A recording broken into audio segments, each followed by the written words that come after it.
여러분 안녕하십니까. 시사의 중심 정치와이드입니다. 부산 엑스포 유치를 위해 윤석열 대통령이 직접 무대에 올라 총력전을 펼쳤는데요. 야당에서도 잘했다는 칭찬이 나와 눈길을 끕니다. 자, 그리고요. 이재명 민주당 대표가 거론한 불체포 특권 포기에 대해 추미애 전 장관은 간디의 무저항 정신이라고 평가를 했습니다. 여러분은 어떤 생각이신지요? 자, 그럼 정치와이드 지금부터 시작합니다. 보시죠.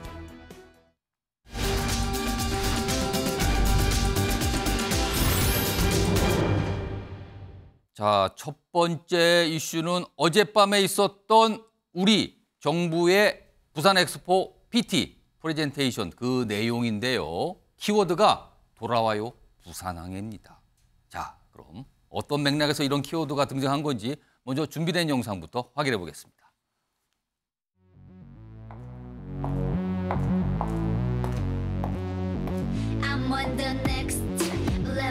You are the future of our planet, so you can be the judge of all these ideas and tell us which ones will work and give us a new and different future. In case for someone who's having hard time recognizing me, let me wear this before I finish. Distinguished delegates, I'm so grateful even after 10 plus years, my song Gangnam Style still can bring people together whenever it's on. I believe the World Expo 2030 Busan will do the same. Thank you so much.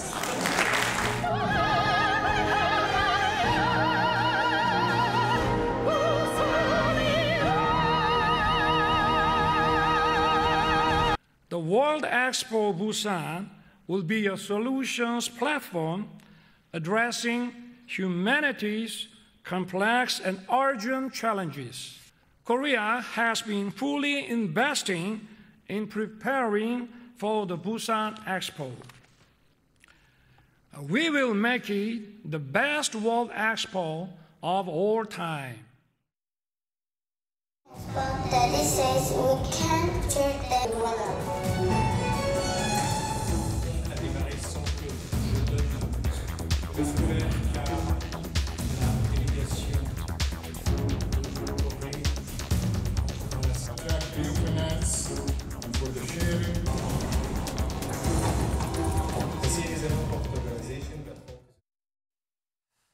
자, 우리 정부의 프레젠테이션 그리고 사우디에서도 대단히 준비를 해서 어제 PT를 했거든요. 그리고 사우디 관계자들과 인사하는 모습까지 영상에 담겨 있었습니다. 그리고요. 여야 의원들도 이 이른바 유치 작전이라고 할 수 있죠. 이걸 지원하기 위해 지금 파리 현장에서 같이 협업을 하는 이런 상황도 있었습니다. 자, 그럼 화면 좀 보겠습니다. 이 뭐 표 계산을 좀 한 거 있죠? 2030 부산 세계박람회 엑스포 유치 전 지금 이제 3파전이라고 얘기 나오잖아요. 근데 일단 보면은 가장 강력한 경쟁자인 사우디아라비아 리야드인데요. 70여 표 정도 지금 확보된 걸로 알려지고 있어요. 분석이 되면. 그리고요. 이탈리아 로마가 있고요. 대한민국 부산이 있는데 합치면 100여 표. 근데 우리가 좀 많이 앞서고 있어서 이탈리아는 한 3등 정도 된다 그러죠? 근데요. 이게 1차 투표에서 이 회원국이 투표하는데 3분의 2 이상 득표한 국가가 없으면 결선을 간답니다. 그러면 일단 예상컨대 이탈리아 로마가 떨어지면 이 표가 어디로 갈 것인가. 근데 일단 두 나라 표를 합하면 100여 표 정도 된다 그러죠. 이걸 우리가 모조리 흡수해 와야 뭐가 승산이 나온다. 뭐 이런 거랍니다. 그래서 여기 보면 이탈리아 유럽 표심 흡수 전략 이게 관건이 될 것이다. 이렇게 돼 있습니다. 자, 그럼요. 여기서요. 지금 미니 인터뷰 하나 준비되어 있는데요. 전재수 더불어민주당 의원 지금 파리 현지에 계시거든요. 뭐 정치와이드 패널이기도 한데 부산 지역의 의원이시고 그리고요. 지금 국회에서 부산 엑스포 유치 지원 특위가 마련되어 있는데 여기에 소속돼 있기도 합니다. 전재수 의원 지금 파리 현지 연결해 보겠습니다. 전 의원님 나와 계시죠? 예, 오늘은 프랑스 파리에서 인사드립니다. 전재수 의원입니다. 원래 전재수 의원이 오늘 이렇게 출연하신 날인데 오늘 현지 연결로 대신됐습니다. 예. 자, 예, 오늘은 파리에서 인사드립니다. 예, 전 의원님 지금 구체적으로 현지에서 지금 어떤 활동을 하고 계신 겁니까? 소개 좀 해주시죠. 예, 두 가지 측면으로 나눠서 말씀을 드리고 싶은데요. 예. 일단 첫 번째는 그 대한민국 국회의원 외교 차원에서 예. 부산 엑스포 유치 지원 활동을 하고 있습니다. 예를 들면은 조금 전에 이제 프랑스 상원 그 의원들을 만났는데 예. 조금 전에요. 그다음에 엊그제 이틀 전에는 이제 프랑스 하원 의원들을 만났는데 예. 이 프랑스 상원 하원 의원들 중에 한국과 프랑스 사이에 친선 협대를 맺고 있는 의원들이 있거든요. 예. 그래서 한 프랑스 친선협회 의원들을 만나서 이제 지원 활동, 지지 활동을 하고 있고요. 예. 그리고 또 한 측면에서는 정부 공식 행사에 저희들이 지지 지원 활동을 하고 있는데 예를 들면은 어제 국제 박람회 기구 총회가 있었는데 여기에 참석을 한다든지 예. 아니면은 조금 있으면 우리 정부가 주최하는 공식 리셉션 행사가 있는데 여기에 참석해가지고 예. 저희들이 BI 대표들 또는 이제 각국의 대사들을 만나서 지지 지원 활동을 하고 있습니다. 그리고 어제 밤에 있었던 우리 정부의 프레젠테이션 윤석열 대통령도 직접 PT에 나섰는데 현장에 지금 계신 걸로 뭐 제가 알고 있거든요. 현지 이 PT가 네네. 끝난 뒤에 프랑스 현지 분위기 그리고 회원국들의 분위기 좀 어떤가요? 그렇습니다. 그 어제 대통령께서도 PT에 직접 참석을 하셨고요. 예. 그리고 조금 있으면은 대한민국 정부가 공식적으로 주최하는 공식 리셉션 행사가 있는데 아마 이 행사에 대통령 네 분께서 참석을 하시고 요게 끝나면 아마 베트남으로 넘어가시는 걸로 알고 있습니다. 예. 현지 이게 특히 이제 프랑스 파리가 국제 박람회 기구 본부가 이 파리에 있습니다. 그러다 보니까 올 11월 달이 되게 되면 2030년 엑스포를 유치하기 위한 개최지가 결정이 되는데 예. 이 11월 달이 다가오면 다가올수록 이 파리가 굉장히 좀 뜨거워지고 있습니다. 저도 이제 지난주 1월 날, 엊그제 1월 날 와가지고 파리 시내를 좀 다녀보니까 예. 이게 광고가 잘 보일 만한 목 좋은 곳에 우리 기업들이 부산 엑스포 광고를 해놓은 것을 쉽게 볼 수가 있고 예. 또 이제 택시라든지 버스라든지 이런 이제 대중교통 수단에다가 소위 말해서 그걸 랩핑을 해가지고 부산 엑스포 광고판을 단 버스 뭐 택시 이런 것들이 많이 댕기고 있습니다. 그래서 예.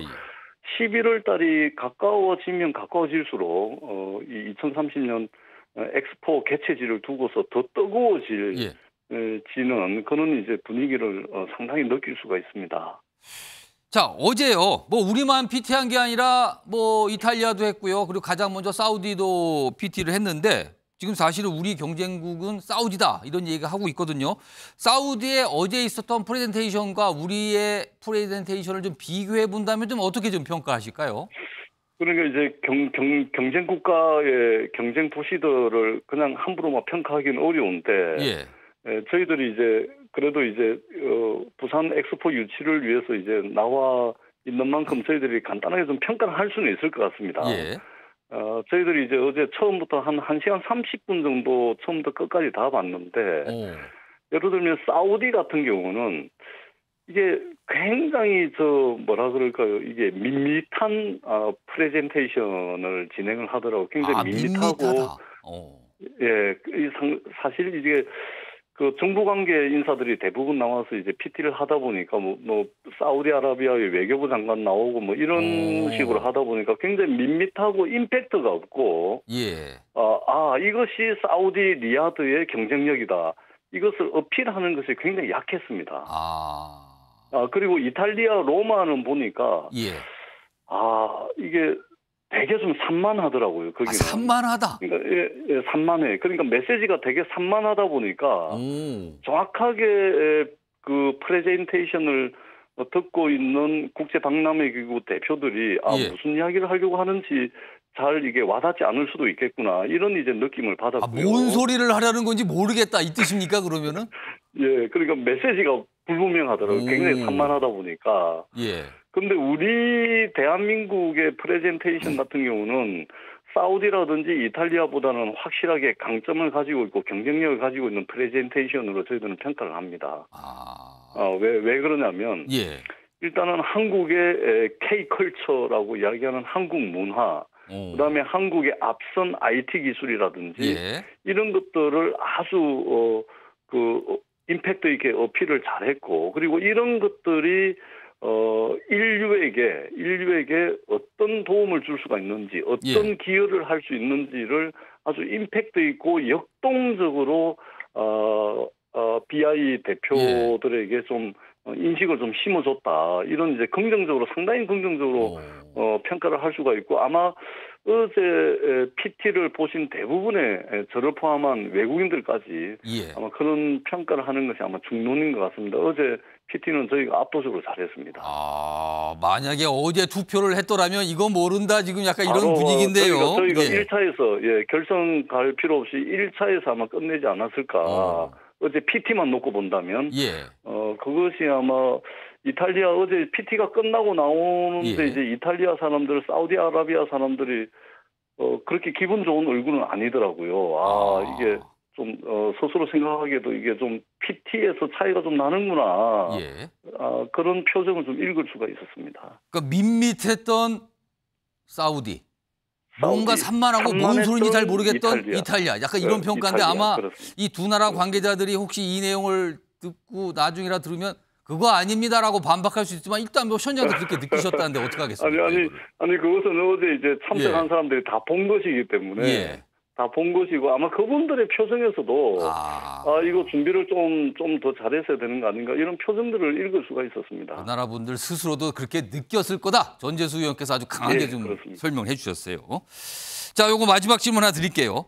사실은 우리 정치권에서 요즘이 아니라 좀 한참 됐어요. 여야가 협력하는 모습, 이거 참 생소하고 보기 드문데 지금 이런 현실 속에서 지금 전 의원님처럼 야당 의원들이 지금 부산 엑스포 유치에 지원을 나선 것이거든요. 그래서 더 주목을 받는 것 같은데 이건 좀 어떻게 생각하십니까? 그렇습니다. 저 국회 부산 엑스포 유치 지원 특별위원회 위원장이 부산에 지역구를 둔 민주당의 박재호 의원이 위원장을 맡고 있고요. 그리고 지금 프랑스 파리 현지에도 여야 의원 7명이 함께 나와 있습니다. 그리고 제가 이제 민주당 야당 의원이지만 제 지역구가 부산이고요. 그다음에 민주당이 야당 국회의원이지만 대한민국 국민들 아니겠습니까? 그렇기 때문에 이것은 여야 당리당략의 문제도 아니고, 그리고 정쟁거리가 될 수가 없는 겁니다. 국제사회에서 대한민국의 위상을 높이는 것이고, 특히 부산 입장에서 볼 때 2030년 부산 엑스포를 유치를 하게 되면 전 세계 시민들이 4천만 명에서 많게는 6천만 명까지 우리 부산을 찾게 되거든요.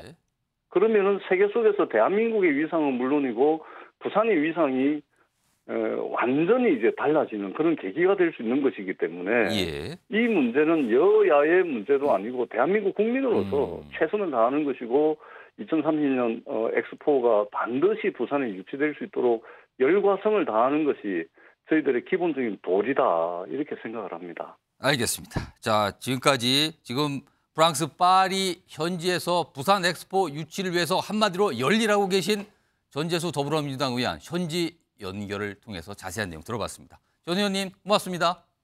네, 고맙습니다. 자, 평가가 아주 좀 냉정한 평가를 하셨네요. 사우디 밋밋이고 이탈리아는 산만이다. 반면에 우리는 참 우리 거 장점 많이 보여준 것 같다. 이런 평가를 좀 내주셨습니다. 자, 이런 가운데요. 오늘 민주당 의원 한 분이요. 언론 인터뷰에서도 비슷한 맥락의 얘기를 좀 하셨습니다. 그래서 좀 주목을 받고 있는데 그 내용도 영상으로 들어보죠. 우리로서는 K 콘텐츠 성공에 아주 창조적인 대한민국을 강조한 싸이도 나갔고 또 세계 박람회 마스터 플랜을 제공한 총괄한 진양교 교수도 나가고 그리고 조수미 세계적인 소프라노 가수 이렇게 총출동해서 세계적인 신뢰감을 주었던 것 같고, 특히 이제 윤석열 대통령이 미래와 약속 보답이라는 키워드로 부산만이 갖고 있는 장점을 잘 설명한 것 같습니다. 특히 잘한 거는 잘했다고 그래야죠. 잘한 거는 잘했다고 해야죠. 이거 글쎄요. 정부에 하는 일에 대해서 야당 의원에서 나온 얘기, 내가 이런 얘기를 못 들어본 것 같은데요. 처음인 것 같기도 하고요. 아무튼 약간 이런 평가가 있었습니다. 자, 오늘 민주당 소속이신 현근택 민주연구원 부원장 나와 계신데요. 민주당 의원 호평하셨고요. 전재수 의원도 지금 파리 현지에서 괜찮았다, 반응 좋다, 뭐 이런 평가까지 내려주셨는데, 그런데요, 오늘 보니까 민주당 지도부나 당 차원에서는 뭐 이 부산 엑스포 유치 현장 그 모습에도 별다른 입장이 안 나온 것 같아요. 혹시요, 만약에 부산 엑스포가 가을에 유치가 확정이 돼서 부산으로 결정이 되면 지금 정치권에서 이런 해석이 있거든요. 총선에서 이거 여당이 유리해지는 거 아니냐, 뭐 이런 분석까지 나오는데, 혹시 민주당 당선에서는 이게 조금 뭔가 의식되고 불편하고 그런 거 아닙니까? 어떻게 보십니까? 그런 게 어디 있겠습니까? 쓸데없는 여당이 질문을 한 유리하다고 거군요, 할 수 없는 거죠. 그거는 이제 정치가 떠난 문제이기 때문에 예. 지금 아까 이제 전재수 의원 다 얘기했어요. 지금 국회 특별위원회 위원장도 박지혜 의원이 맡고 있고 예. 이재명 대표도 계속 뭐 이거 유치해야 된다 그랬고 우리 당 차원에서 결의문도 몇 번 했습니다. 그러니까 결국 이거는 뭐 여야의 문제가 아니에요. 그리고 지금 아시다시피 사우디가 조금 앞서간다는 여론이 있잖아요. 우리가 어찌 보면 역전을 해야 되는 입장인데 예. 결선 가서. 그러면 더 힘을 모아야죠. 그리고 지금 사우디가 지금 어찌 보면 약간 이제 오일머니 우리가 돈을 많이 투자하겠다. 이걸로 그렇다고 이제 아마 합니다, 지금. 뒤에서는 모르겠습니다만 이렇게 하겠죠. 그런데 본다 그러면 당연히 힘을 모아야죠. 그러니까 뭐 정치적인 유불리를 따질 상황이 아니다. 그리고 지금 예를 들어서 이런 예전에 뭐 우리가 월드컵이든 뭐 그다음에 뭐 올림픽이든 엑스포나 이런 거는 국가 힘을 다 모아야죠. 지금 더구나 우리가 지금 사우디를 어찌 보면 결선에서 이겨야 되는 상황이잖아요. 역전해야 되는 상황이기 때문에 뭐 있는 힘을 다 모아야 되는 게 맞는 것 같습니다. 그러니까 우리가 엄격하게 말하면 사우디가 먼저 좀 갔고요. 우리가 후발주였으면 따라가고 있는 상황이거든요. 그래서 어떻게든 좀 역전을 시켜야 된다. 지금 이런 총력전을 벌이고 있는데, 이런 가운데요, 어제는 프레젠테이션의 모습이 있었고요. 그리고 그에 앞서서는요, 또 다른 모습도 있습니다. 그 내용도 영상으로 준비되어 있습니다. 보시죠. 안녕하세요. 근데 우리 부산 엑스포 2030을 앞두고 대한민국이 비로소 아주 지금 현재 굉장히 뜨겁습니다. 대한민국도 뜨거운데 우리 부산은 더더욱 뜨겁습니다. 돌아와요 부산항이라는 노래, 바로 이제 헤어진 가족들이 부산에서 만난다는 그런 뜻입니다.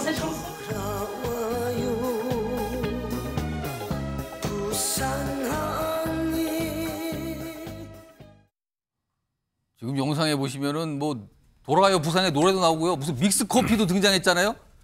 이 정치와이드 제작진이 갑자기 믹스 커피를 갖다 놨어요, 여기다가 지금. 그리고 패널 네 분께 믹스 커피를 지금 대접을 했는데, 뭐 이거 저도 좋네요, 지금 여기 뭐 하나가 있습니다, 여기. 알겠습니다.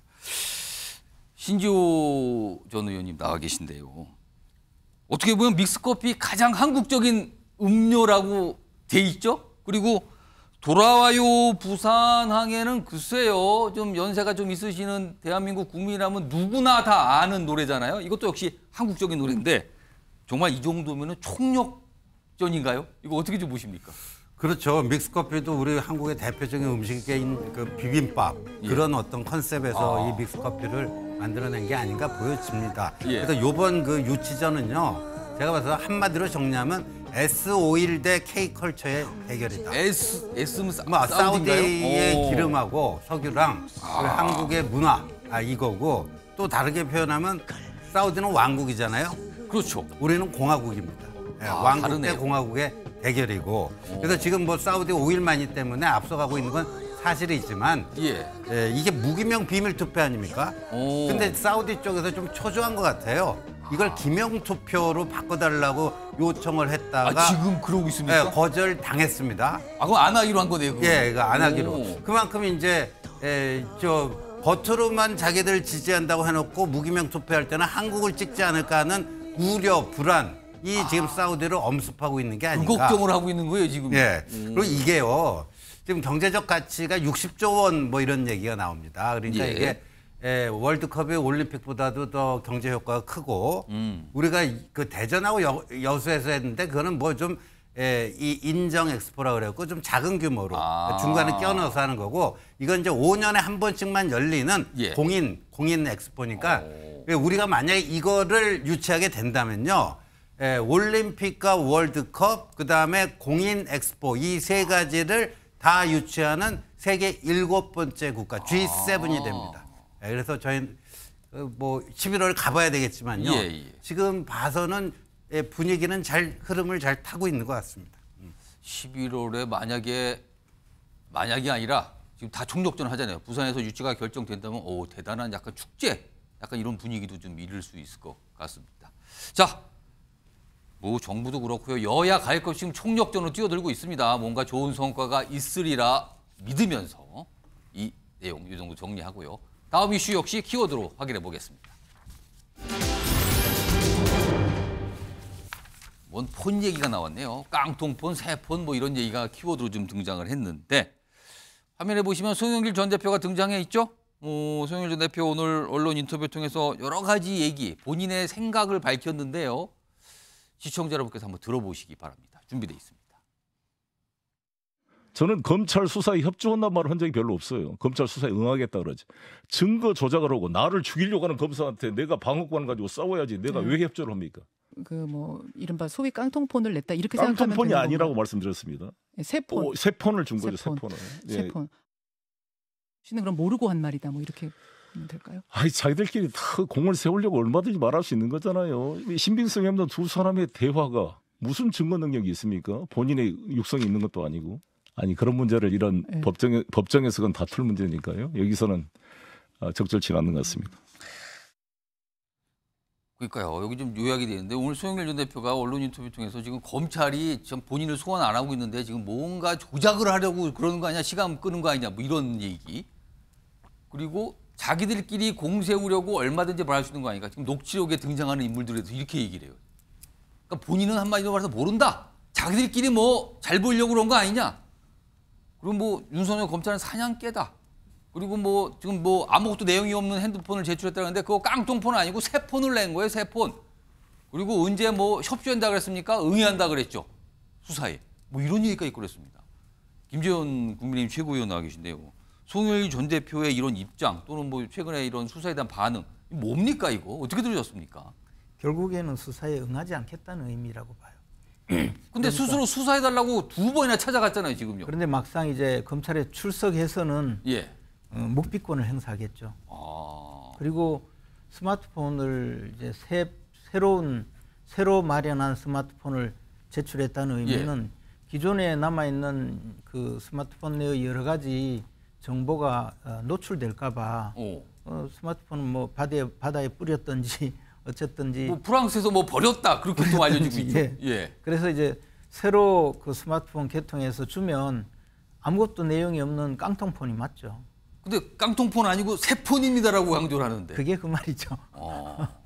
그리고 사실은 송영길 대표의 그 지금 문제는 단순히 한 개인의 부정부패행위라든가 또는 당내 경선에서의 위법 행위를 넘어서서 사실 이정근 전 그 사무차장이 사무부총장이 뭐 여러 가지 그 비리 행위를 저지르면서 그분이 남겨놓은 스마트폰에 굉장히 많은 그 녹취가 되어 있다는 거지 않습니까? 그러면 그것을 검찰에서 수사를 계속해서 그 녹취의 진위가 맞는지 여부, 녹취록의 그 증거 능력을 어떻게 확보할지 이런 모든 것을 지금 찾아내야 되리라고 생각합니다. 어떻게 보면 별건 수사라고 해서 또 이것을 수사가 위법하다 이렇게 주장할 가능성이 많은 분들이거든요.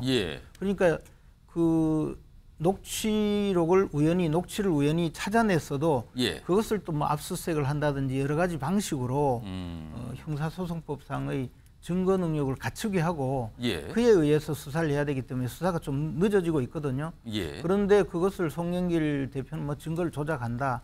또 자기를 죽이려고 한다. 검사들이 출석에 눈이 멀어서 온갖 짓을 벌인다. 이렇게 공격을 하고 있는 거거든요. 그런 상황이기 때문에 저는 그 송영길 대표의 저런 발언은 굉장히 좀 부적절하다고 생각해요. 자, 지금 화면에 오늘 송영길 전 대표가 한 얘기 차례대로 있는데 이 얘기도 좀 보죠. 그러니까 본인이 검찰 수사에 협조하겠다라고 한 적 없다. 그러면은 응하겠다고 했다. 이게 그러면 협조하는 거하고 응하는 건 다르다. 본인은 응한다. 그러면서 이런 얘기예요. 증거를 조작하고 죽이려 하는데 왜 협조합니까? 이렇게 얘기했고요. 앞선 내용 다시 한번 불러오죠. 자, 그러면서 지금 검찰에 대해서 사냥개라고 표현을 했어요. 사냥개. 그러니까 본인이 사냥당하고 있는다 뜻이 됩니다. 그리고요, 앞서 녹취록에 등장하는 여러 명의 인물들이 있잖아요. 현역 의원들도 있고 등등등. 근데 여기는 자기들끼리 공세우려고 얼마든지 그렇게 말할 수 있는 건데 나하고 무슨 관련이 있습니까? 라고 얘기를 한 겁니다. 김영주 전 의원님. 예. 근데 지금 사실은 이 돈봉투 의혹 사건으로 민주당이 굉장한 위기에 처이고 혁신위까지 꾸리고 뭐 이런 상황 아니었습니까? 예. 근데 너무 편하게 해석을 하고 있는 건가요? 이거 어떻게 봐야 됩니까? 글쎄요, 그러니까 송영길 지금 대표하는 말씀은 차라리 안 하고 그냥 그 조용하게 재판을 준비하는 게 더 낫지 않겠나 저렇게 얘기할 바에야. 아, 이렇게 얘기할 바에야. 네, 왜냐하면 앞뒤가 안 맞거든요. 그러면은 협조 안 하고 응하기만 한 사람이 미리 가가지고 수사받으러 두 번이나 간 행위. 그러게요.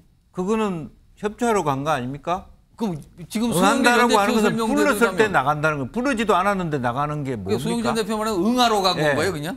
예. 그러니까 응하러 가는 사람이 부르지도 않은데 응하러 가는 게 말이 안 되지 않습니까?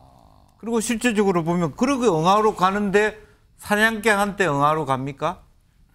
아, 그렇게 되는 건가요, 이게? 그러니까 논리적인 어떤 순환은, 그리고 또 하나는 더 가슴 아픈 거는 어쨌든 이정건, 강내구, 윤관석, 이승만 이 사람들은 그냥 자기는 가만히 있는데 자기들끼리 충성한 사람들이다. 그랬다는 거잖아요. 공세로 했던 사람들이다. 나는 모른다. 이러면 이분들의 입장과 태도는 어떻게 되는 것입니까? 차라리 저런 말씀을 안 하는 것이 처음에 프랑스에 돌아왔을 때 내가 다 책임지겠다. 그 얘기는 이분들의 말을 저런 얘기를 하면 안 되죠. 책임지는 사람의 자세가 아니죠. 자기네들끼리 공세우려는 사람들이라고 그런 말씀하고 내가 모든 책임은 내한테 있다는 말이 안 맞잖아요. 그래서 저는 좀 그런 부분에 대해서 어차피 물론 재판에 준비하는 거 맞습니다만은 한편으로 보면 국민들이 봤을 때 말장난한 것처럼 보이는 협조한다나 응한다나 뭐 협조한다는 것은 막 뭐 없는 사실도 자기가 부르는 걸 협조하는 거고 응하는 거는 그냥 있는 그대로만 이야기하는 겁니까? 그런 면에서 오히려 더 노출하시고 저런 말씀하시는 것이 오히려 더 자기의 그 주변 사람들하고의 관계도 더 서먹서먹하게 해두고 좀 유동규하고 이재명 대표하고 관계처럼 그렇게 돼가는 과정에 있는 것처럼 그렇게 보여서 좀 안타깝게 느껴집니다.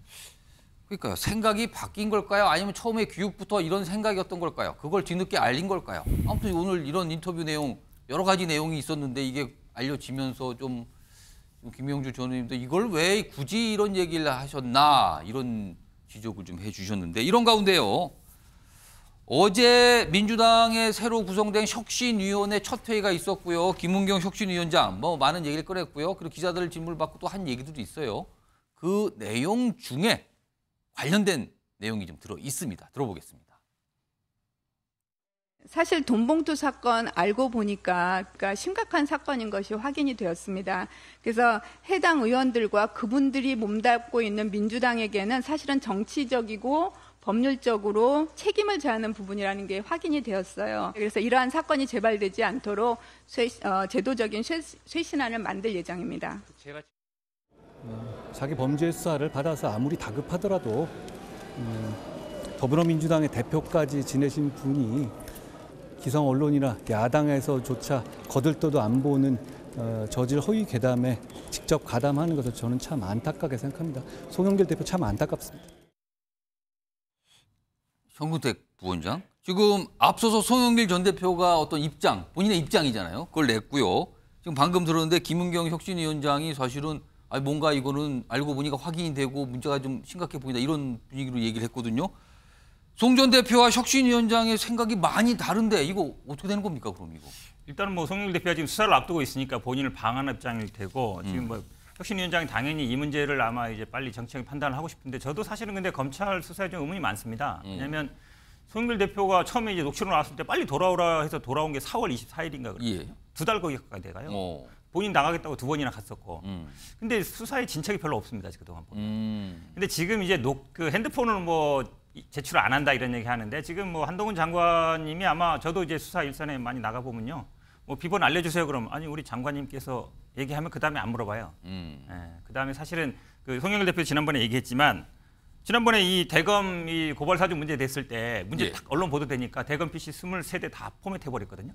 그분들 하나도 뭐 증거인멸 기소 안 됐어요. 예. 예전에 라인 사태 때 현직 검사들 4명 이렇게 문제 됐었거든요. 예. 통화한 거 막 문제 되니까 4분이 다 동시에 잊어버렸대요. 그분은 하나도 기소 안 되고 수사도 안 받았어요. 그러면 핸드폰 그러니까 부분은 실제로 방어권 차원이라는 건가요? 아니, 방어권이라기보다는 예. 그러니까 아는 것처럼 내 핸드폰 잘못했으니까 다 갖다 줘야 되지. 그거는 제가 보기에는 아니에요. 그러면 한동훈 장관은 왜 비밀번호 안 풀었어요? 풀었어야죠. 그러니까 지금 대부분의 피고인들도 그렇습니다. 조사받는 사람이 딱 그래요. 핸드폰 비밀번호 알려주세요. 예. 그러면 아니 한동훈 장관님도 안 알려줬는데 딱 그 얘기 한마디 하면 끝나요. 그러니까 그거는 자기의 방어권이기 때문에 그거에 대해서 뭐 왈가왈할 필요는 없다고 보고 예. 지금 법적으로 얘기하는 거죠. 두 사람끼리 대화하는 게 나하고 뭔 상관이냐. 그리고 저 증거를 사실은 이게 언론에 보도된 거잖아요. 예. 근데 이제 검찰이 어떤 과정을 거쳤는지 모르겠는데 원래 저거를 추출하는 과정에 당사자가 참여를 해야 됩니다. 이게 포렌식 할 때. 참여권이 보장 안 되면 그 증거 능력 없어요. 그 얘기 하는 거거든요. 법적인 얘기를 하는 건데 물론 법적인 판단과 정치적인 판단을 다룰 수 있는데 근데 이게 지금 몇 달 됐잖아요, 벌써. 예. 언론 보도 나온 지 몇 달 됐고. 예. 그럼 제가 보기에 수사가 그렇게 어려운 게 아니에요. 졌다는 사람 있고 녹취록 있고 그러면 불러서 조사하면 되잖아요. 명단도 다 이미 나왔어요. 예. SNS 다 돌아다니잖아요. 근데 지금 몇 달째 조사 안 하고 있잖아요. 그걸 뭐 하는 증거 거예요? 조작한다고 지금 아니 보는 조작은 아닌데 정치적인 판단을 하고 있다고 봐요. 시기적으로. 제가 보기에 이거는 한 달 안에 다 수사할 수 있는 내용이에요. 왜냐하면 돈 마련한 사람 있고 예. 녹취록 있고 줬다는 사람 있고 그럼 받았다는 사람 다 나왔잖아요. 물러서 물어보면 돼요. 본인들이 증거가 있으면 기소하면 되고. 예. 근데 지금 소환도 안 하고 그냥 언론에만 나오고 그러면 이거를 결국은 끌고 가겠다는 거 아닌가. 그러니까 혁신 입장에서는 사실은 기소를 하고 어느 정도 증거가 나오면 판단은 예. 쉽습니다. 근데 검찰이 이렇게 질질 계속 끌면 민주당 입장에서는 이거를 뭐 근거가 있어야 되잖아요. 최소한 예. 기소라도 되면 예. 그걸 근거로 해서 뭔가 어떤 판단을 할 수 있는데 그렇게 안 하고 있거든요. 저는 이걸 너무 오래 끌고 있다 검찰이 예. 그렇게 보고 있습니다. 송영길 전 대표 저런 입장. 그러고 보니까 수사가 좀 길어지곤 있어요. 뭐 그 부분에 대해서 이제 문제 제기하는데 여기에 뭐 사냥개, 증거 조작 이런 얘기를 하니까 한동훈 법무장관이 아니 어디서 이렇게 막 돌아다니는 그런 얘기를 전직 당대표가 하십니까? 또 이렇게까지 얘기를 꺼내놨습니다. 뭐 상황이 좀 이런데요. 일단 요 내용은 요 정도로 오늘 아침에서 논란이 좀 되고 있는데 사실은 며칠 전에 이재명 민주당 대표가 불체포 특권 얘기를 꺼냈어요. 포기하겠다라고 이제 선언을 한 건데 이와 관련해서 그 이후에 여러 가지 모습들이 좀 뒤따라서 진행되고 있는데 오늘이요. 송영길 전 대표도 그렇고 또 한 분 추미애 전 법무장관이 관련된 얘기를 좀 꺼냈거든요. 그 모습도 좀 영상으로 확인해 보겠습니다. 그런 그 국가 폭력에 대해서 이재명 대표가 이게 나 혼자서 감당할 일이 아니다. 네. 나한테 문제를 던지지만 제2의 이재명이 있을 수 있다. 그러니까 그걸 자꾸 방탄국회라고 하니까 그래 나 다 내려놓겠다. 어떤 보호 장치도 내가 가지고 있지 않겠다. 라고 하는 그런 무저항 정신으로 간디 같은. 네네. 그러면 그러니까 참 그럴 수밖에 눈물 없는 나는 거죠. 절대 반대. 이런 검찰 독재 정권에 불체포 특권이 없으면 입법부가 어떻게 이런 검찰 독재 정권과 싸울 수가 있겠습니까? 무소불위의 검사들입니다. 이 검사와 맞서 불체포 특권 포기하자는 사람은 투항주의자라고 봅니다. 이재명 그 대표뿐만 아니라 국회의원들의 불체포 특권을 이 윤석열 검찰총장 이 독재 정권 하에서 포기하자는 행위는 저는 투항적인 노선이다 이렇게 생각합니다. 야당이기를 포기하는 것이다. 신주호 전 의원님, 네. 이 두 분 지금 등장했는데 두 분 다 보니까 민주당 전직 대표셨어요. 두 분. 네. 근데 이재명 대표의 불체포 특권 포기, 송영길 전 대표는 야당을 포기한 거라는데 앞서서 추미애 전 장관은 무저항 정신 그리고 간디와 같은 무저항 정신을 지금 행사하는 것. 이거 어떻게 들으셨습니까? 그러니까 추미애 전 대표도 그렇고 송영길 전 대표도 그렇고 자기 처지에서 하고 싶은 얘기를 하고 있는 것 같아요. 예, 그러니까 저는 추미애 전 대표, 이재명 대표가 드디어 이제 간디 반열에 올랐구나. 간디 반열로 올려준 추미애 전 대표. 그런데 그 인터뷰 말미에요. 예. 진행자가 한 10개월 남았는데 내년 총선 나오시지 않습니까? 이렇게 물어봤더니 그건 좀 천천히 물어봐 주세요. 이렇게 대답을 하면서 뭐 안 나간다는 얘기를 안 하더라고요. 그래서 다음번에 한 번 더 모시겠습니다 하고 끝나더라고요. 그 인터뷰가. 그래서 제가 봤을 때는 이재명 대표를 간디 수준으로 격상시키는 것은 뭔가 나도 좀 쳐다봐 주세요. 나도 내년 10달 후에 좀 관심이 있습니다. 이 얘기를 이렇게 간접적으로 간디 눈물 나는 간디로 이제 이재명 대표를 이렇게 잘 포장함으로써 뭐 그런 메시지를 보내는 게 아닌가 저는 그렇게 해석을 했어요. 그런데 이제 송영길 전 대표의 입장에서는요 이런 게 있죠. 본인이 지금 현역 의원도 아닌데 불체포 특권은 왜 저토록 좀 약간 집착을 하는가? 아마도 지난번에 윤관석, 이성만 두 현역 의원이 부결이 안 되고 저걸 포기해가지고 구속이 됐다면 그러면 송영길 대표의 방어선이 무너지는 거다. 방어선이 무너지는 거 아니겠습니까? 아무래도 이제 구속 수사를 받게 되면은 이제 심리적으로 이게 내가 털 건 털고 불 건 불면서 적당하게 형량 좀 생각해야 되는 거 아니냐. 사람의 심리가 그렇게 바뀔 수 있기 때문에 일단 송영길 전 대표 입장에서는 뭐 또 그런 게 필요하겠죠. 그러니까 각자 자기 입장에서 자기 이해관계에 따라서 똑같은 사안을 놓고 저렇게 천양지차에 발언을 한 거다. 이렇게 봅니다. 김재원 최고위원. 그런데 이제 이재명 대표가 불체포 특권을 포기하겠다라고 했으면 사실은 그에 걸맞는 조치를 해야 되거든요. 근데 실제로 본인도 불체포 특권을 누렸고 지금까지 그리고 민주당 의원들 그 노웅래 의원부터 시작해가지고 계속적으로 그 체포 동의안을 부결시키고 있거든요. 그렇다면 앞으로는 검찰에서 영장을 청구했을 때 우리 당은 전부 다 찬성해 주겠다. 내지는 불체포 특권의 표결에서 우리 당은 이렇게 하겠다. 뭐 그런 정도의 이야기가 없이 선언적으로 불체포 특권을 포기하겠다고 하면 지금까지 이재명 대표가 불체포 특권을 가장 많이 누렸거든요. 그리고 또 하나는 지금 송영길 대표의 그 관련 전당대회 관련 돈봉투 사건은 결국에는 송영길 대표를 당선시켰고 그로 인해서 이재명 대표가 그 대선 후보가 되는 과정에서 송영길 당시 대표가 이른바 4.4.5입으로 그 대통령 후보를 만들어줬거든요. 유리하게 결정했다라는 지적을 듣고 있죠. 뭐 그런 정도로 4.4.5입 정도로 이야기가 있었는데 그렇다면 이 전체가 그냥 넘어갈 수 있는 상황이 아니죠.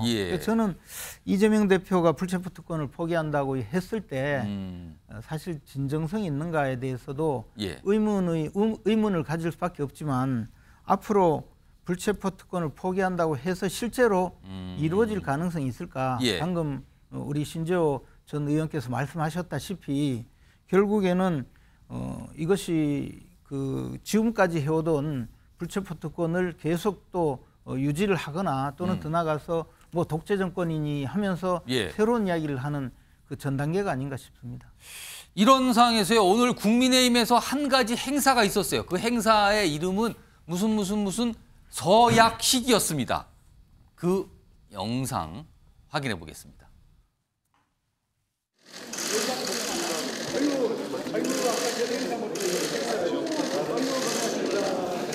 오늘 의총에서는 우선적으로 불체포 특권 포기에 대해서 다시 한번 의원님들과 내용을 공유하며 실천 의지를 다지도록 하겠습니다.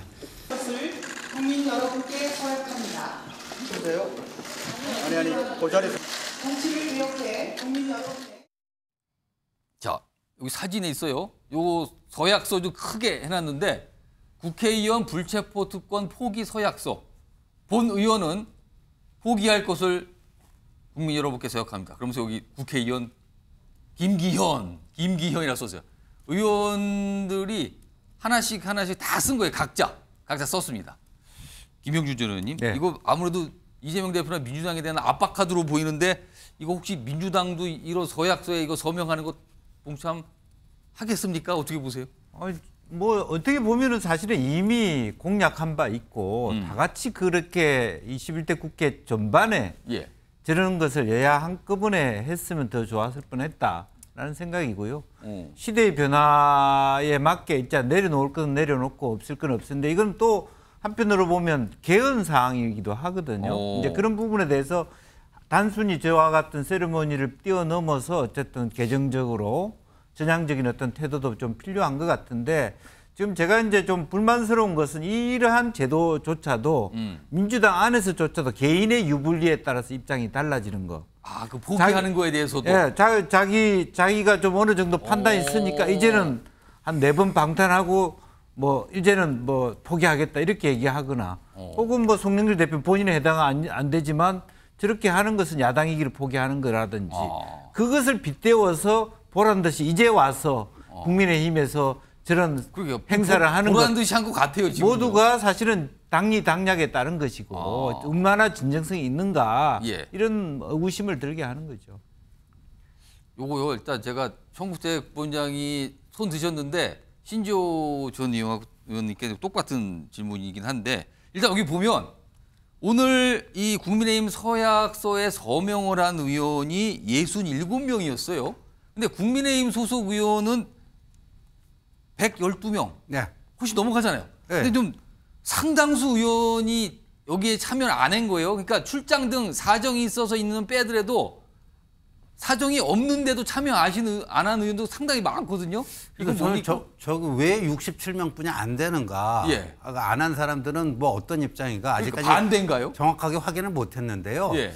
만약에 반대면 반대라고 자기 입장 밝혀야 되지 않겠습니까? 근데 그냥 나는 반댈세 하는 것도 밝혀야죠. 그리고 나는 왜 반대를 하는가? 예. 저 포기각서 서약하는데 나는 왜 반대를 하는가? 뭐 입장을 못 정했으면 왜 못 정했는가? 예. 그러니까 그 국민의힘이 지금 110 뭐 몇 명입니까? 113명입니까? 112명입니다. 112명. 112. 예. 그러면 112명이 한 명도 빠짐없이 저기에 대해서 입장을 밝혀야 된다고 봅니다. 아, 근데 입장이 없고 그냥 지금 뭐예요 이게 67명만 아니 했어요. 생각을 해보세요. 저걸 정치적인 압박 수단으로 쓰려면 전원이 다 해도 뭐 민주당이 받을까 말까 하는데 예. 저렇게 뭐 몇십 명이 빠져버리면 야 니네 당도 다 안 하는데 왜 우리한테 그거 하라고 그래? 아, 또 이게 빌미가 될 수도 그렇게 있다, 될 이거네요. 수가 있죠. 네. 지금 김재현 최고위원이 그 얘기 좀 하실 건가요? 왜 숫자가 적어졌는지?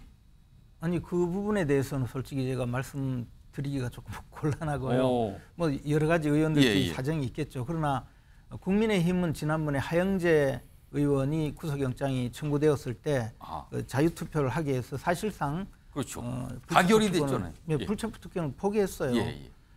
그러나 민주당은 그런 신용조차 한 적이 없죠. 그래서 지금 뭐 70여 명도 되지 않는 많은 분들 전체 의원 중에서 70여 명도 안 되는 분들이 서명을 했다는 것 자체가 과연 이게 정말 의원들에게 속속들이 전달이 된 것인지 아니면 뭐 일부는 또 스스로가 괜히 이 헌법상으로 명시되어 있는 불체포 특권을 개인이 이 서약을 해서 포기하는 것이 맞느냐 뭐 여러 가지 생각이 있을 텐데 저는 어쨌든 기왕에 하는 일이라면 그러게요.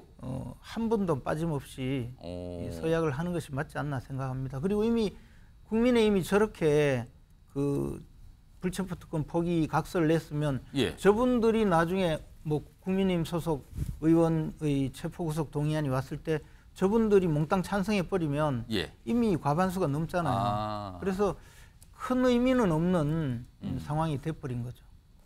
그러니까 아쉽다 이 말씀이네. 하려면 좀 많이 좀 하지. 뭡니까 지금 약간 이런 말씀이네요. 정구택 부원장. 이게 뭐 다 앞에 말씀하셨지만 사실 그냥 보여주기밖에 안 돼요. 저거 한다고 해서 이제 국회에서 뭐 표결 안 하느냐 그것도 아니에요. 또 저거 한다고 해서 또 기명으로 하느냐 그것도 아니에요. 하게 돼 있거든요. 법적으로 하게 돼 있는 거라서 그거를 어찌 보면 이제 야당을 압박하기 위한 걸 보이는데 근데 이런 부분이 있습니다. 그러니까 넘어오는 것까지는 그러면 다 인정. 그건 아니거든요. 지금 이제 민주당 입장에서는 지금 수십 명이 어찌 보면 앞으로 돈봉투 사건이면 다 소환 조사가 예정돼 있잖아요. 영장 청구하는 것도 어찌 보면 검찰 손에 맡겨져 있고.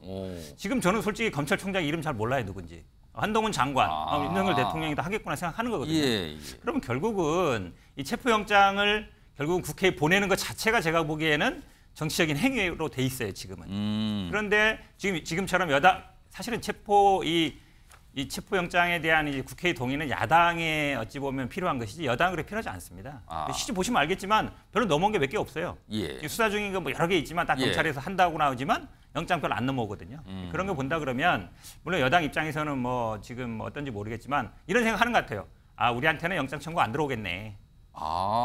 총선 때까지 별 문제 없을 것 같네. 그렇게 생각하시는 분이 제가 보기에 모인 거예요. 67분은. 그런 분들만 나머지 분들은 혹시 뭐 나도 날아올 수 있나? 걱정하시는 분들은 걱정하시는 분은 안 왔다고. 저의 그냥 개인적인 생각입니다만 이제 안심하시는 분들이 아마 모이지 않았나 이렇게 보입니다.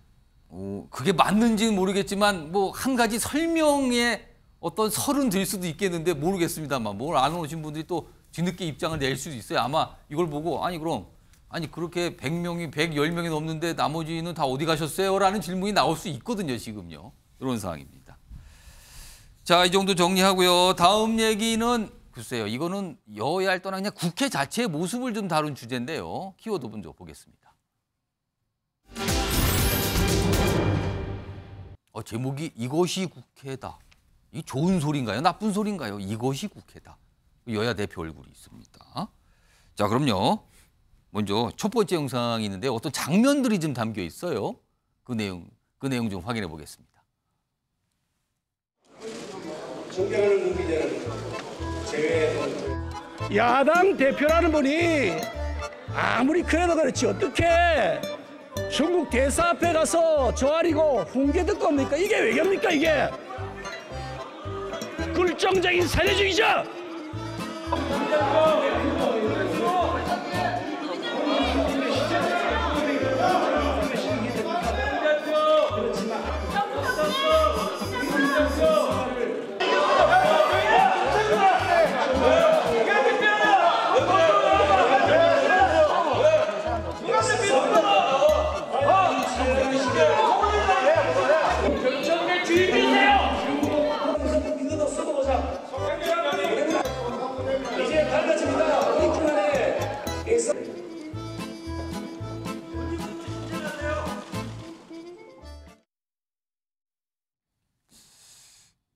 보셨죠? 끝에 걸 잘 보셨어야 돼요. 끝에 그 국회 본회의장의 뒤에 보면 좌석이 방청석이 따로 넓게 돼 있거든요. 이날이요. 저 모습이 있는 날 많은 초등학생들이 견학을 왔어요. 국회. 우리 국회 의원 어른분들은 어떻게 일을 하실까? 이게 궁금해서 찾아온 어린이들이었어요. 근데 저 모습이었어요. 뭐 땅이 어쩌고 뭐 4대주의자 어쩌고 막 고함, 비난 이거였습니다. 여기 적혀 있네요. 이게 뭡니까 이게? 입만 열면 뭐 일본 대변인, 울산 땅 대표, 퇴진하라, 시끄럽다 들어라, 자제시켜라. 일부러 제작진이 좀 착한 표현만 써놨네요. 여기다가. 아까 더 험한 것도 있었는데. 이러니까요. 뒤늦게 의원들께서 좀 한탄을 했어요. 그 내용도 들어보겠습니다.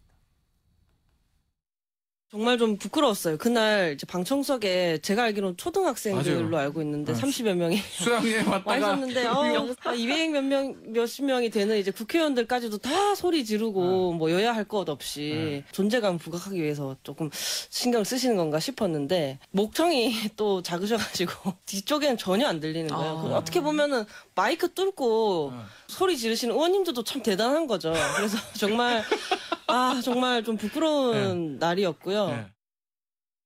저는 사실 그 정청래 의원의 어떤 그 항의 발언이 잘 안 들렸어요. 어떤 말 하는지를 사실은. 거의 웅성웅성하지만은 실질적으로 언론 보도를 통해서 보고 알았거든요. 근데 그때 참 창피했습니다. 저는 너무나 창피하고 부끄러웠어요. 왜 그러냐면 그때 이제 국회에서 항상 본회의를 하거나 대정부 질문하거나 하면은 그 신청을 하거든요. 이걸 경청할 수 있는 부분을. 예. 근데 그때 학생들 약 50여 명이 이거 경청하고 있었거든요. 저렇게 한탄했잖아요. 여기 화면에 하나 더 있네요. 주호영 의원실 관계자가 저 어린이들하고 관련이 있네요. 주호영 의원 모교 학생들을 초청했는데 벌써 다 나온 모습 보여서 안타깝다. 창피해 죽겠다. 괜히 초청했다. 이런 모습이었답니다. 이거 뭐 일은 저질러 졌고요. 김영주 전 의원님. 이게 사실은요. 국회에서 뭐 상임위원, 그러니까 상임위장도 그렇고 본회의장에서 이런 모습이 과거도 있었어요. 근데 유독 조금 심해 보이기도 하고요. 이거 어떻게 좀 해야 되나요? 어떻게 보셨어요, 진짜 이거? 사실 뭐 영국 국회도 뭐 아주 치열한 논쟁을 가지고 막 야유도 하고 하죠. 그러나 우리처럼 저렇게 권위적이고 내용 없는 그런 일방적인 어떤 상대방의 어떤 모욕 또 야유, 진짜 정치 문화적인 측면, 정치 교육적인 측면에서 굉장히 수준 낮은 이런 건 좀 이제는 지양돼야 된다고 생각합니다. 그럼 어제 저 국회 본회의장 모습은 초등학생들이 보기에 비교육적인 장소였습니까? 어찌 보면은 정치 혐오를 유발하죠. 오히려 이 정치인들이 자기 식구들끼리 정치를 세세손손 해먹겠다 하는 어떤 음모론적 전략일 수도 있어요. 음모론이다 이게 지금. 좀 과한 얘기입니다만은 실제로 많은 저런 젊은이들이, 젊은 어린애들이 국회에 와서 저런 모습 보면서 다시는 이 바닥에는 발도 안 들일 것이다 이런 생각을 하고 돌아갔을 좀 있잖아요. 그래서 사실 이러한 국회 본회의장은 우리나라 유일하게 어떻게 보면 명패를 갖고 있죠. 학생들도 그 자리에 앉지도 못하게 만들어 놓고 그렇죠. 뒤에 앉아서 서로 간에 고생하는 그런 부분들은 너무 안타깝다는 생각이 듭니다. 김재현 최고위원님, 만약에 정치인들 모습이나 국회 모습을 처음 보는 초등학생이 저기에 있었다면 정치는 저렇게 하는 건가 보다 이렇게 생각하는 거 아닙니까 혹시? 뭐 설마 그래도 되겠습니까? 근데 통상적으로 뭐 초등학생이든 중학생이든 학생들이 방청석에 많이 들어오는 날은 미리 국회의장이 지금 방청석에는 어느 초등학교 재학생들이 와서 참관 중입니다. 또는 뭐 다른 단체에서 왔다고 하더라도 가급적 그렇게 누가 보고 계십니다 지금? 알려주는 것이 제발 좀 조용히 좀 해달라라는 그런 뜻이긴 한데. 어제는 그걸 알려줬을까요? 제가 봐서 알려주지 않았지 않을까 좀 그런 생각이 듭니다. 그리고 또 여당 당대표가 연설을 하는데 저렇게 야유를 퍼본 적도 좀 굉장히 좀 이례적이거든요. 내용을 떠나서 내용이 뭐 어떤 정도였는지는 또 민주당이 받아들이기 따라서 좀 다르겠지만 그러나 어린 학생들이 와 있고 또 교섭단체 대표 연설인데 그것을 만약에 야당 의원들이 막 공격을 하면 곧 이어지는 민주당 대표의 연설에서 또 똑같은 일이 반복되거든요. 그래서 통상 저런 경우는 굉장히 좀 이례적이었다 그런 생각이 듭니다. 여기 지금 화면 보면은요. 이게 뭐죠? 견학원 초등학생들 방청 중 뭘 하는지 모르겠다. 소리 질러도 되나? 뭐 이런 소감을 또 남겼다 그럽니다. 학생들이. 소리 질러도 되나 보다. 저기서 저렇게 얘기할 때. 만약에 국회의장이 전 사회를 보잖아요. 사회를 보면서 지금 어디 학생들이 와서 보고 계십니다. 우리 국회의원 여야 여러분. 우리 진정한 정치의 모습을 보여주세요라고 했으면 좀 자중을 했을까요? 모르겠습니다만 그런 안내 방송이 있었는지 모르겠습니다. 그런데 아무튼 저런 모습이었습니다. 우리 미래 세대인 초등학생들이 과연 보고 가서 집에 가서 부모님들한테 오늘 뭐 봤다? 얘기했을 거 아닙니까? 이게 어떤 내용이 들어가는지 참 궁금합니다. 뭐라고 얘기했을지요. 자, 약간 좀 한탄을 할 수밖에 없는 내용 좀 전해드렸고요. 다음 주제로 가겠습니다. 다음 주제는요. 조금 깊게 좀 생각을 해볼 이슈가 준비되어 있습니다. 보시죠.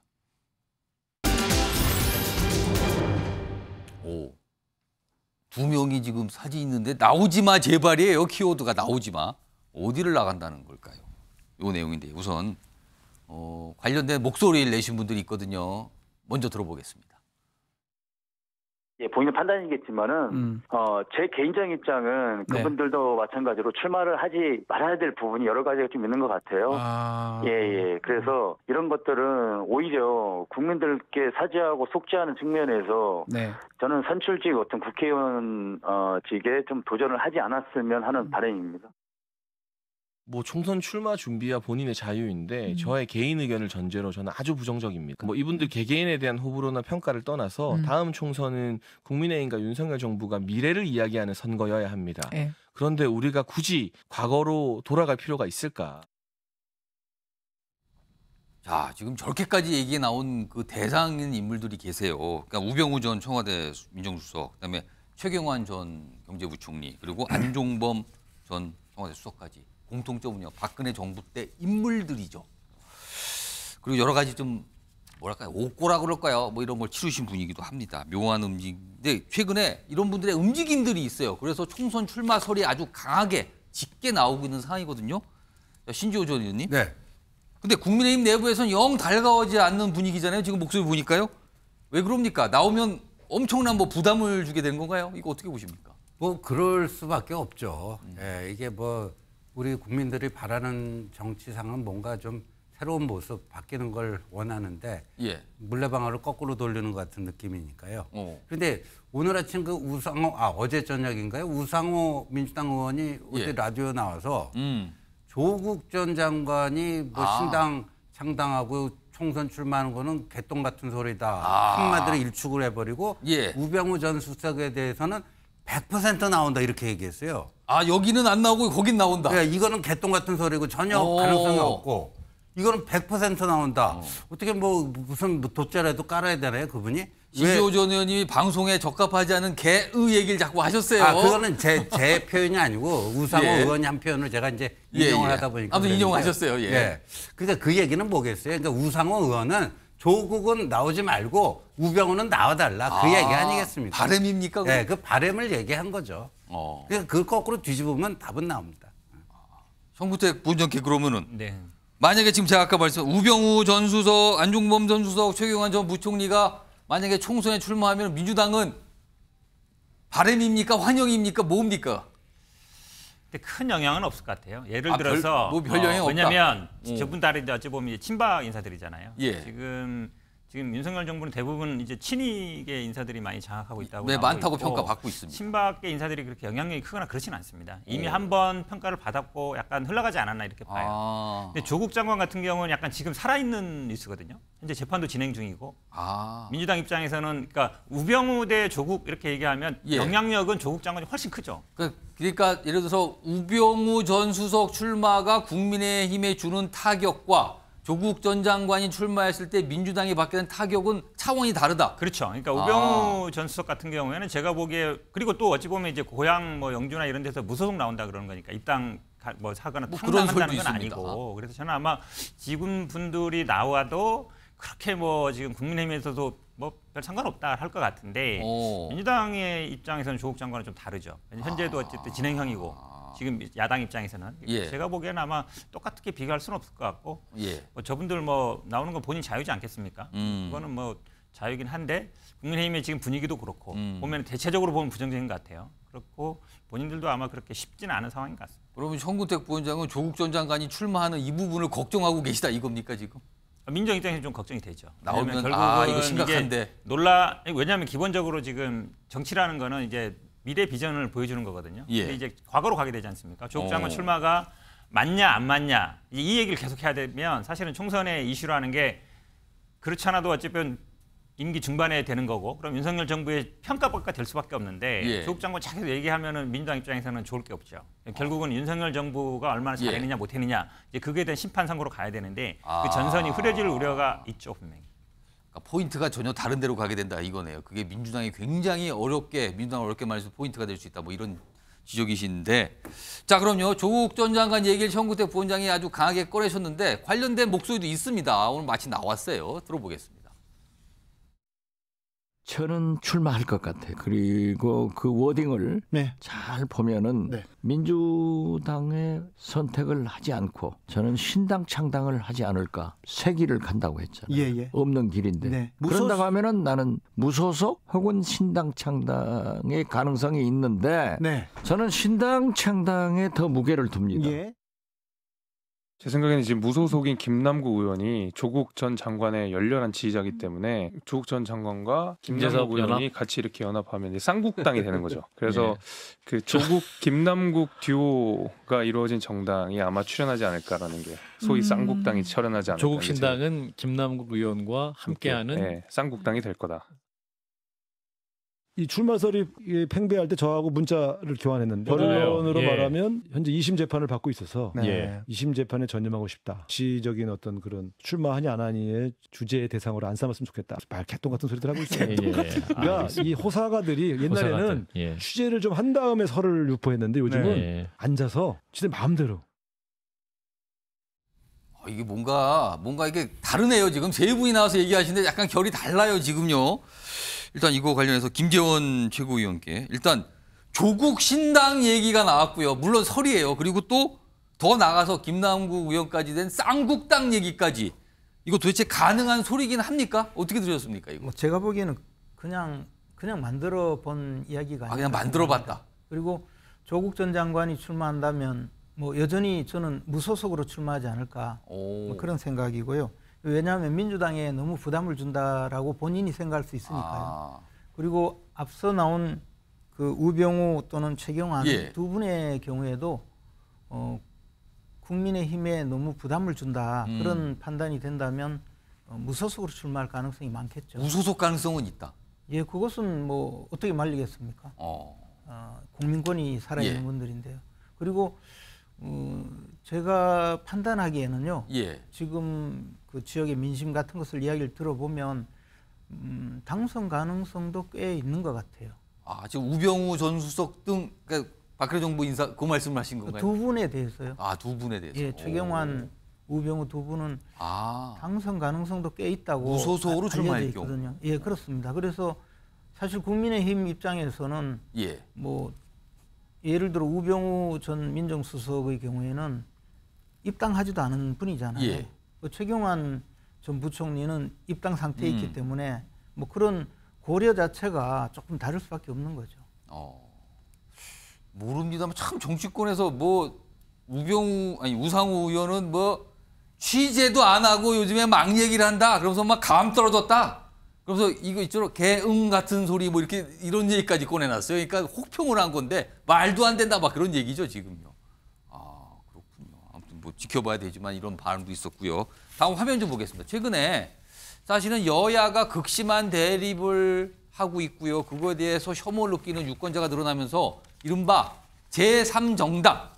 물론 국회는 다른 정당도 많이 있어요. 그렇지만 상당한 세력과 힘을 갖는 또 다른 제3의 정당. 이걸 말하는 거거든요. 그 가능성에 대한 얘기도 많은데 지금 뭐 그런 거를 좀 생각하시는 분들이 여기 금태섭 전 의원, 양영자 의원 등등등인데 아까 무슨 쌍국당, 조국신당 얘기가 나온 거란 말이에요. 김명주 전 의원님. 정말 제3정당 지금 이거 어떤 성공 가능성 있습니까? 엄격히 어떻게 보십니까? 저는 별로 높지 않다고 봅니다. 안철수 전 대표가 국민의당에서 완전히 그런 기대들을 국민들에게 저버렸기 때문에 지금은 이제 양당에 대한 비호감도는 높아진 건 사실이에요. 높습니다. 그래서 무당파가 한 15% 정도 이상을 계속하고 있는데 15에서 20%는 정말 제대로 된 누군가가 나와서 창당을 하면 그런 어떤 뭘 될 수 있겠다. 수도권에서는 그런 유혹을 느낄 만한 수준이고 시점은 맞는 것 같습니다. 그러나 저렇게 되려 그러면 단순히 한 사람 양양자 금태섭 혼자서 깃발 든다고 되는 부분이 아니잖아요. 총선 앞에서는 그에 걸맞는 새로운 형태의 사고를 가진 유능한 사람이 만들어져 있어야 되지 않습니까? 근데 양양자 의원도 뜻이 있습니다만 사실은 실제적으로 정치를 해오지 않은 사람들과 함께하고 있는 것이고 길게 보고 간다는 거고 지금 금태섭 의원도 뭐 할 수 있겠죠. 뭐 김종인 뭐 전 무슨 위원장께서 뒤에서 또 스포트를 하신다고 하니까 그렇지만 스토리가 안 돼요. 소위 뭐 민주당에서도 자기 지역 관리 잘 안 돼서 나간 분이고 금수저고 뭐 새로운 비전이 뭐가 있습니까? 뭐 제가 뭐 이렇게 너무 심하게 얘기해서 죄송합니다만은 국민들도 이제는 막연하게 제3당에 기대하기보다는 차라리 다음 총선의 키워드는 역량이다. 뭐 양당이든 3당이든 간에 누가 제일 자기 지역에서 똑똑하고 일 잘할 것 같냐라고 볼 가능성이 높아졌다. 그렇게 봅니다. 그러니까 제3지대 정당 또는 뭐 제3정당 표현되는데 그걸 얘기하면 반드시 나오는 게 안철수 의원이 이끌었던 국민의당이죠. 그래서 우리 유권자들 이미 다 경험해 봤다 지금. 그러니까 뭐냐 이런 얘기들 하시는 분도 있었거든요. 김재원 최고위원 손 드셨어요? 지금 현구택 부위원장 드신 거예요? 아니죠. 김재원 최고위원. 근데 이제 정당이라는 것은 궁극적인 목적은 결국 정권을 획득해서 정당이 내걸었던 정강 정책을 실천한다는 그런 전제가 있어야 되거든요. 최종 목표는 그거죠. 그리고 더 나아가서 정권 획득을 향해서 노력하려면 적어도 우리 대통령제 국가에서는 대통령 후보 정도에 오를 수 있는 그런 분이 그 정당에 남아 있어야 국민들이 봐서 이게 뭐 사표가 되지 않을 거다고 생각할 텐데 지금 정당을 만들겠다고 나온 분들은 제가 보기에는 예, 대통령 후보로 나설 수 있는 분이 아니지 않느냐. 그렇게 된다면 국민들이 이 당을 지지해서 정권을 교체하고 그 새로운 정권이 우리나라를 잘 이끌어갈 수 있도록 그렇게 하겠다는 전제가 모두 충족이 되어야 투표를 하고 많은 표를 얻어서 결국은 그 국회 내에서 안정적인 다수를 차지하는데 지금은 그냥 1인 정당 비슷하게 지금 돌아가고 있잖아요. 뭐 조국, 양양자, 금태섭 다 그런 의미가 되기 때문에 이런 경우에는 통상 성공하기가 좀 어렵습니다. 그러니까 질문을 받겠네요. 아니 뭐 당을 만드셨는데 대선 후보 있습니까? 각광받는 대선 후보. 그리고요. 세력이 좀 따르는 많은 의원들 계신가요? 이런 질문을 받게 되겠네요, 지금요. 보겠습니다. 과연 어떤 모습일지. 아무튼 얘기들은 참 많이 나오고 있어요. 자, 다음은요. 마지막 주제 하나 준비되어 있는데요. 키워드로 확인해 봅니다. 뭘까요? 과학 얘기가 나와 있네요. 화면을 보니까 아마 이게 후쿠시마 오염수 관련된 내용인 것으로 짐작은 되는데요. 우선 첫 번째 영상이 있습니다. 보시죠. 제가 어항을 하나 가져왔습니다.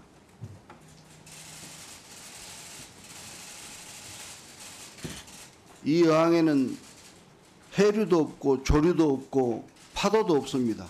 정부가 원전 오염수 방류를 방조하는 것은 국민의 생명을 위험에 빠뜨리고 우리 수산인의 생계마저 파탄내겠다는 것입니다. 대한민국 정부가 일본 결정에 대해서 전적으로 옹호할 이유도 없고 저는 개인적으로도 방류를 반대는 합니다만 그렇다고 과학을 무시하고 괴담으로 공포를 조성한다면은 이로 인한 피해는 고스란히 우리 국민에게 돌아가게 돼 있습니다.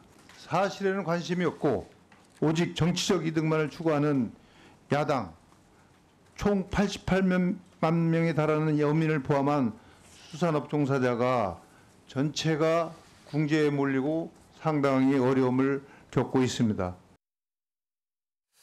자, 그러니까는 민주당에서는 굉장히 지금 압박을 하고 있죠. 정부를. 그리고 반면에 여당인 국민의힘에서는 아니 자꾸만 뭐 그런 얘기를 하고 괴담 같은 얘기를 합니까? 이렇게 싸우는 와중에 수산시장 지금 영상 잠깐 나갔죠. 손님들이 별로 없습니다. 상인들이 힘들어진 거예요. 지금 이런 상황이죠. 자, 그리고요. 다음 목소리는요. 뭔가 얘기를 하는데 전문가들이 좀 등장을 하거든요. 그리고 얼마 전에 이재명 대표도 어떤 집회에서 이런 모습을 보인 적이 있는데 그 두 가지 영상이 좀 준비되어 있는데 그 내용도 들어보겠습니다. 방류를 하긴 할 것 같습니다, 일본이. 네. 네. 괜찮습니까? 걱정이 됩니다. 네, 걱정하지 않으셔도 됩니다. 정확하게 공개하지 않았지 않습니까? 그것은 일종의 선동에 속은 것이라고 할 수 있고요. 속은 겁니까? 예, 그렇죠.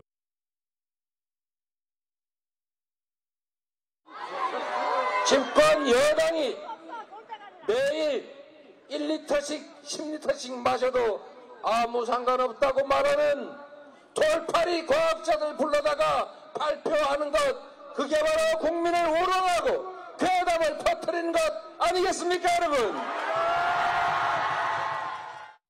그러니까 앞서서 이 원자력 관련 전문가가 인터뷰에서 뭐라고 이제 진행자하고 얘기하는데 진행자가 뭐라고 얘기하니까 선동에 속으신 거예요. 이렇게 일축을 해버리네요. 그리고요, 이재명 대표가 무슨 돌팔이 꺼냈는데 그 대상자가 여기 반응을 또 보였네요. 지난 17일 여당이 돌팔이 과학자 불러서 뭐라고 얘기하더라. 근데 그 과학자가 여기 보면 앨리슨 미국 옥스퍼드대 명예교수인데 우리나라 언론 인터뷰에서 과학 좀 배워라 이렇게 얘기하고 싶다. 이렇게 또 반응을 보였습니다. 이게 또 뭐 해외까지 가는 건가요, 지금? 뭐 이렇게 돼 있습니다. 신지호 전 의원님. 실질적으로 뭐 일본의 오염수, 이 후쿠시마 오염수 방류를 현실적으로 막을 수 있는 방법은 없다고들 통상 얘기합니다. 일본이 뭐 버리면 어떡할 거냐, 지금 방법도 없다. 사실 그러니까 과학적으로 따져보는 게 중요하다, 이런 시각이 있고요. 한쪽에서는 아니 왜 정부가 아무 얘기도 안 합니까? 또 이렇게 또 받아치는 시각도 있는데 어떻게 보십니까?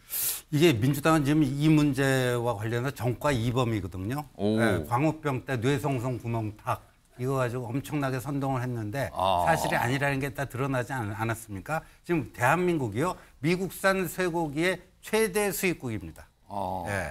여기에 대해서 한마디도 반성을 안 했습니다. 예. 두 번째 그 정과는 사드 참외죠. 예. 성주 참외. 근데 오늘 그 결과치가 발표가 됐는데 예, 환경평가 뭐 결과 예, 나왔죠. 그 기준치의 530분의 1이 그 사드에서 나온다. 근데 그때 민주당 의원들이 뭐 이상한 복장하고 뭐 전자파에 튀겨 죽나요? 뭐 어쩌고 저쩌고 했잖아요.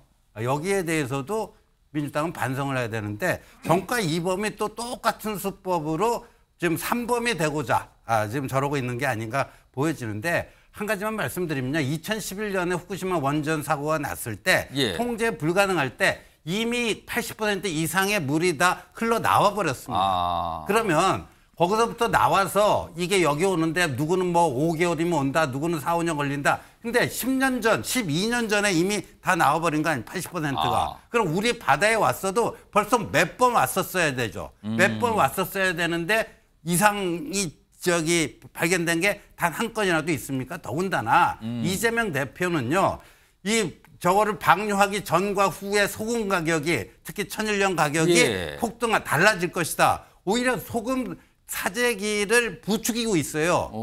이게 지금 제1야당 대표로서 할 거예요. 지금 이게 천일염이 3배, 4배 폭등하고 있단 말이에요. 근데 소금은요, 1도 영향이 없습니다. 다 이게 증발이 되는 거기 때문에 소금이 그 무슨 방사능에 오염된다는 거는 정말 이제 과학적으로 무식한 얘기거든요. 이런 거를 제1야당 대표가 지금 하고 있어요. 예, 정구택 부원장. 광우병 얘기만 하면 이 얘기 하시는데 광우병 그때 국민들이 반대해서 30개월 이면 들어온 겁니다. 그리고 사실은 특정 부위도 수입 안 되고 있죠. 그때 재협상을 한 겁니다. 근데 광우병 미국 수선 수입 얘기하는데 지금 미국에서 예를 들어서 미국산 수입 뭐 수출 반대하는 분들 없어요. 미국산 다 먹거든요. 근데 일본에서는 일본 어민들도 후쿠시마 어민들도 이거 반대하고 있습니다. 하지 말아라. 보상해줘라. 다른 방법 찾아라. 일본에 보관하든지 아니면 콘크리트 보관하라 이 얘기하고 있거든요. 근데 지금 집권 여당에 있는 분들은 일본보다 더 적극적이에요. 일본 내에서도 이제 반대 여론이 있습니다. 물론 찬성률이 높긴 하지만 우리 국민들은 압도적으로 반대하고 있죠. 근데 그거를 마치 아무 관계없는 괴담이다라고 얘기하는데 그걸 국민들이 다 괴담에 속고 있는 거예요. 사실은 그 전에 예를 들어서 원전 사고 날 수 있어요. 흘러갈 수 있죠.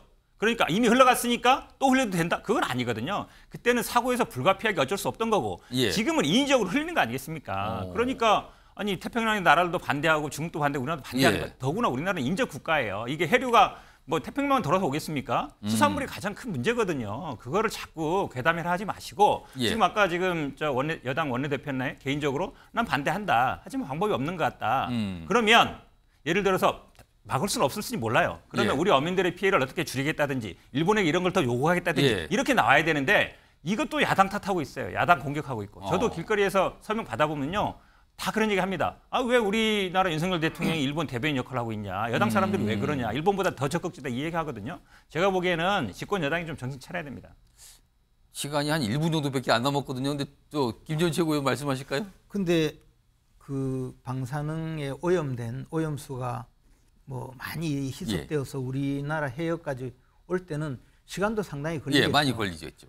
그래서 정부에서 200여 곳에 직접 늘 상시 측정을 하겠다는 거거든요. 그런데 지금 이야기는 아직 방류도 하지 않았는데 마치 우리 정부가 일본 정부의 오염수 방류를 조장하는 듯이 그렇게 이야기하는데 사실 우리가 할 수 있는 뭐 어떤 잣대는 아무것도 없는 거죠. 알겠습니다. 다만 대비하는 것밖에 없지 않습니까? 한 30초 드릴게요. 30초 정도 남았어요. 뭐 두 가지만 얘기하겠습니다. 2011년도에 80% 방류했는데 관광기가 30년이에요. 그렇다면 2040년도까지는 여전히 지켜봐야 될 그런 상황이 남아 있는 겁니다. 그건 다 지나갔다고 없어지는 부분이 아니고 두 번째, 사실은 다액종 제거 시설이 완벽한가를 우리 정부가 좀 일본 정부에 물었으면 좋겠습니다. 알프스 부분에 대해서. 고장이 잦다. 그러면 전제가 잘못된 거 아니에요? 최소한의 우리 편이라는 인식을 우리 정부가 갖게 해줘야 될 거예요. 알겠습니다. 역시 치열하게 좀 말씀들 하셨습니다.